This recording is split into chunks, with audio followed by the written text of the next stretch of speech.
Rough Records.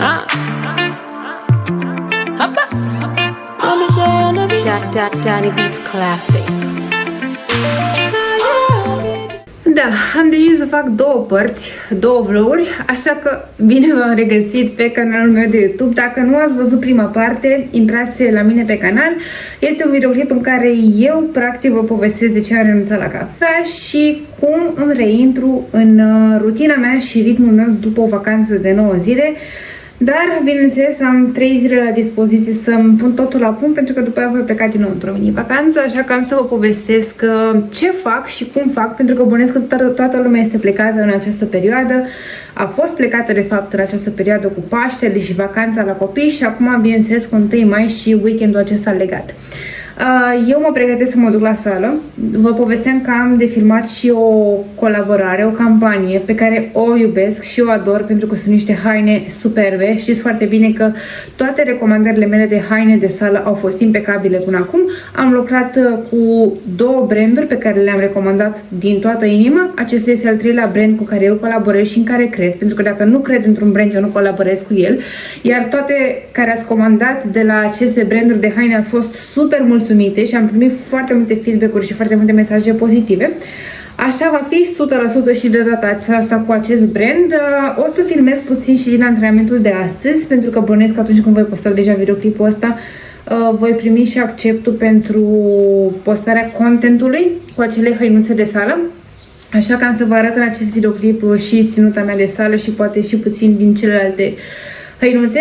Astăzi am un antrenament de fesier. Vă spuneam că am de făcut foarte multe lucruri astăzi, pentru că m-am întors din vacanță și în 2 zile plecăm iar, așa că trebuie să fac cumpărăturile, trebuie să ajung să-mi cumpăr macea, să ajung pe la farmacia Tei, trebuie să ajung și la sală, să filmez și contentul, trebuie să și calc, uite așa, teancul de haine, trebuie să cumpărăm și mâncare, pentru că nu mai e nimic în casă.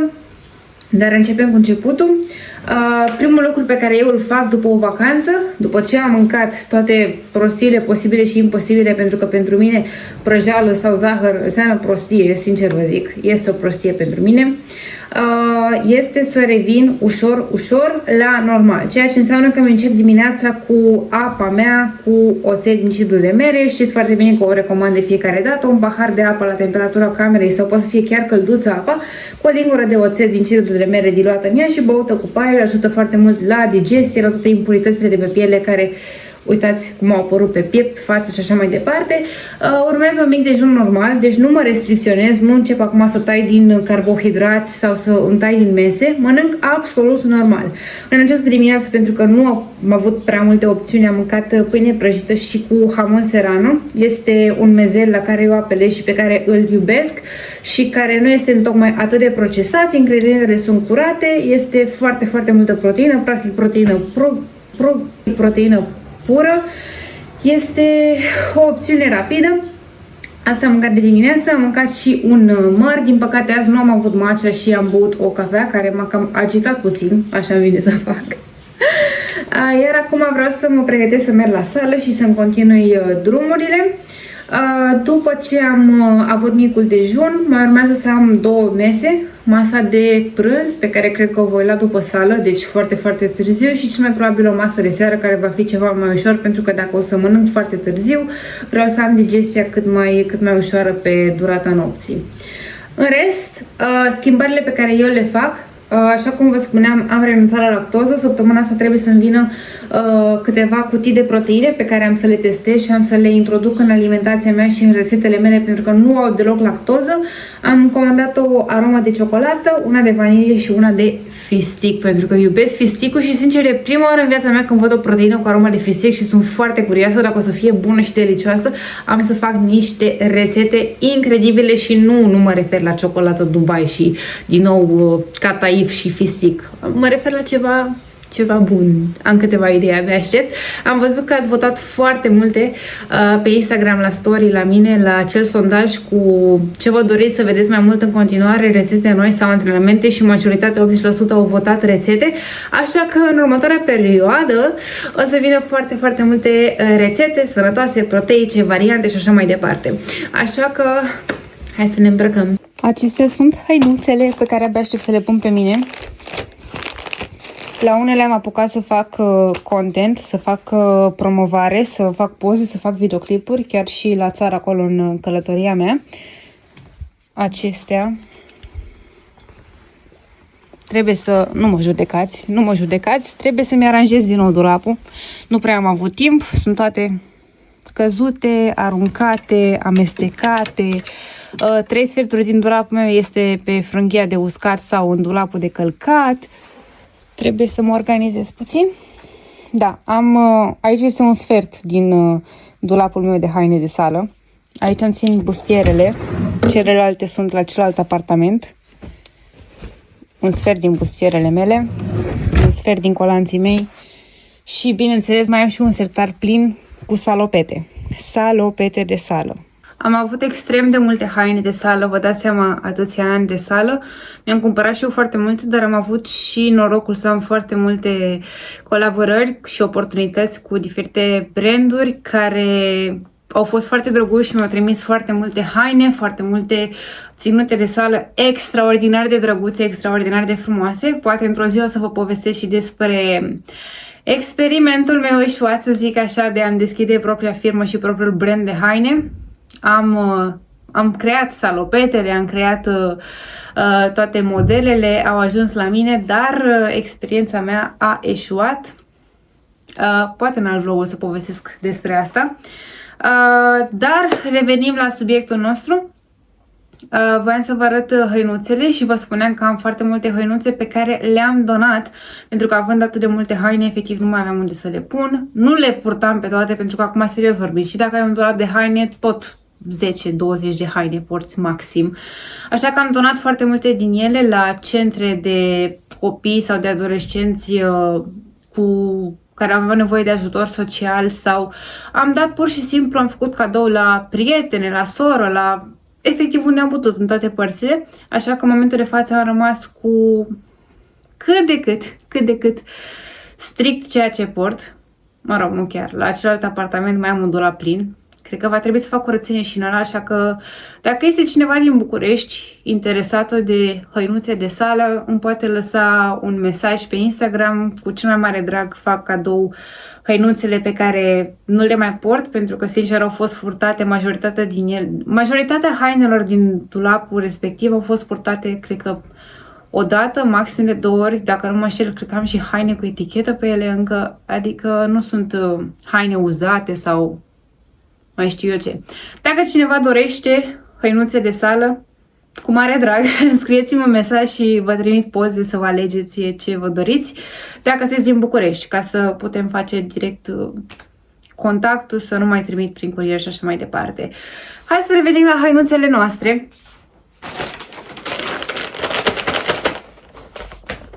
Așa vine să sar de fiecare dată când deschid hăinuțele de sală. Iubesc hainele de sală, iubesc hainele de sală. Deci nu există ceva mai frumos decât să ai haine de sală noi care să-ți și placă. Îmi place să mă duc la sală, să arăt ca o prințesă. Nu pot să deschid punguța. Așa. Deci, aceasta este practic o vestuță care vine aici pe gât și este foarte sexy pentru că tada! Uitați ce fermoare are.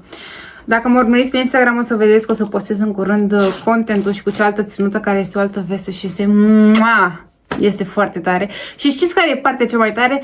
Nu doar că pot fi purtate la sală, dar pot fi purtate și afară. Serios, acum, dacă mergeți cum am mers eu pe la hiking, nu știu cum să traduc în română, gen când începe să mergi spre munți, pe dealuri, pe acolo și mai departe, o ținută de genul ăsta e foarte tare și foarte comodă. E foarte comodă. Adică, hai că poate în bustieră nu poți să umbli peste tot afară, dar într-o vestuță de genul ăsta mi se pare superb. Plus că nu este nici foarte lungă, dar nici foarte scurtă, adică este mărimea perfectă. Nu sunteți pregătiți.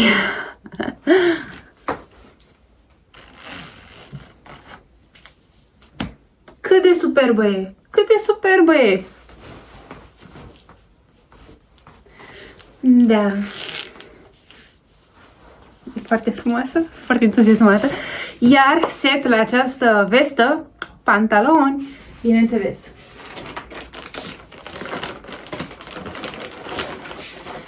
Nu știu dacă știți, dar acum foarte mulți ani a apărut această modă cu pantaloni ăștia cargo, cu buzunare la spate. Acum vreo 4 ani, să zic așa. Ei bine, au apărut în vogă din nou anul ăsta. De fapt, la începutul anului trecut, la sfârșitul anului trecut și începutul anului ăsta, au reapărut din nou la modă pantaloni aceștia cu buzunare. Aceasta este o firmă de haine. Aceasta este o firmă de haine cu care eu colaborez în prezent, dar înainte să colaborez, este o firmă de haine pe care eu o urmăream și a căror haine eu le-am purtat de dinainte să colaborăm. Deci eu port hainele astea de acum 4 ani de zile. Site-ul lor și firma lor și brandul lor este destul de veche pe piață, sunt haine calitative și sunt haine pe care eu le-am purtat și înainte. Deci nu o fac doar pentru că eu colaborez. Îmi place foarte mult stilul lor, îmi plac foarte mult de ei. Mai am și eu din hainele mele pantaloni de la ei, pe care i-am avut eu înainte, nu i-am primit de la ei gratis. Dar de data aceasta mi-au trimis aceste hăinuțe și sunt foarte fericită și foarte recunoscătoare pentru că sunt superbe și îmi doresc din toată inima să le promovez pentru că sunt frumoase și foarte calitative și chiar mă bucur că am ajuns să colaborăm. Și vreau să vă prezint și perechea de pantaloni, că tot vorbeam de pantaloni cu buzunare, de la ei au pornit, să știți. Nu din altă parte, de la ei au pornit, ei au lansat moda. Au aceste buzunare, acest scrunch, iar în față arată așa. Sunt pantaloni simpli, 2 buzunare și acest logo. Bineînțeles că ce apreciez eu super mult la acești pantaloni este că nu sunt buzunare false. Pentru că dacă ați observat, majoritatea pantalonilor cu buzunare au buzunare false. Ei bine, pantalonii ăștia au buzunare reale, la modul că în buzunarul ăsta chiar poți să spui ceva. Poți să spui telefon, poți să spui o hârtie, poți să spui bani, poți să spui un card bancar. Pe mine cel puțin m-a ajutat foarte mult pentru că atunci când am plecat pe acel drum la hiking, am avut o pereche de pantaloni din aceștia și mi-am pus telefonul, mi-am pus banii, mi-am pus cardul bancar, deși n-aveam ce să fac cu cardul bancar în pusietate, nu mă întrebați. Ok. Și m-a ajutat super mult. Iar acum îi voi pune pe mine. Am pus și colanții pe mine și un alt aspect foarte important este că această ținută și această vestă în combinație cu acești pantaloni practic formează efectiv talia de clepsidră. Știți femeile alea care au natural acea talie de clepsidră? E bine, eu nu sunt una din ele. Eu n-am fost născută cu o talie de clepsidră, dar purtând hainele specifice care să avantajeze această iluzie de clepsidră, uitați-vă puțin. Vedeți? Pentru că are acest design cu negru care să accentueze o talie mică, iar vesta este puțin în formă de V care se duce un pic în jos. Pantalonii sunt cu talie înaltă.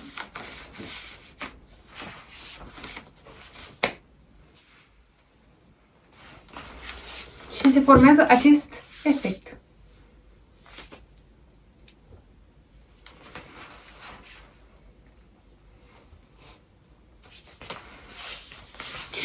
Bun, am să filmez mai mult content la sală, dar am vrut să vă arăt așa un fel de sneak peek înainte să le postez pe rețelele mele de socializare.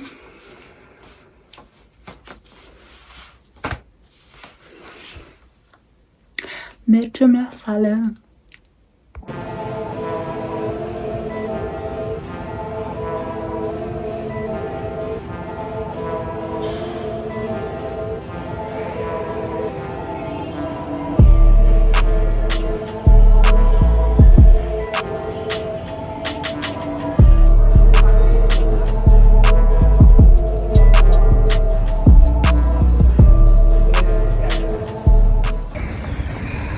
Am fost la farmacie și bineînțeles că am uitat să filmez.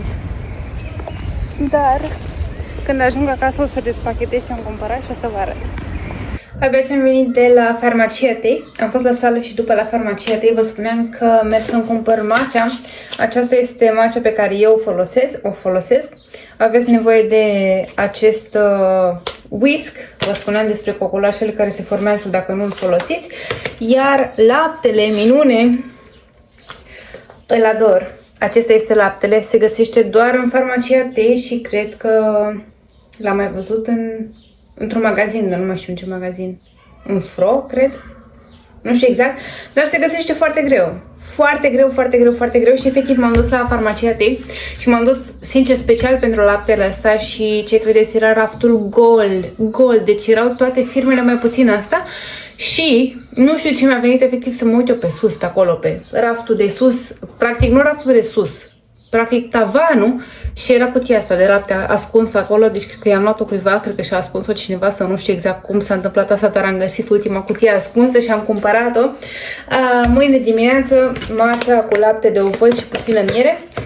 Iar acum, pentru că leșin de foame, pentru că am mâncat doar dimineața și efectiv simt cum tremur, să nu faceți ca mine, tremur, n-am mai mâncat de foarte multe ore, mi-am făcut orez basmati cu piept de pui tras la tigaie și roșii sherry cu ulei de măsline cu, cum se numește, basilico, busuioc, cu busuioc.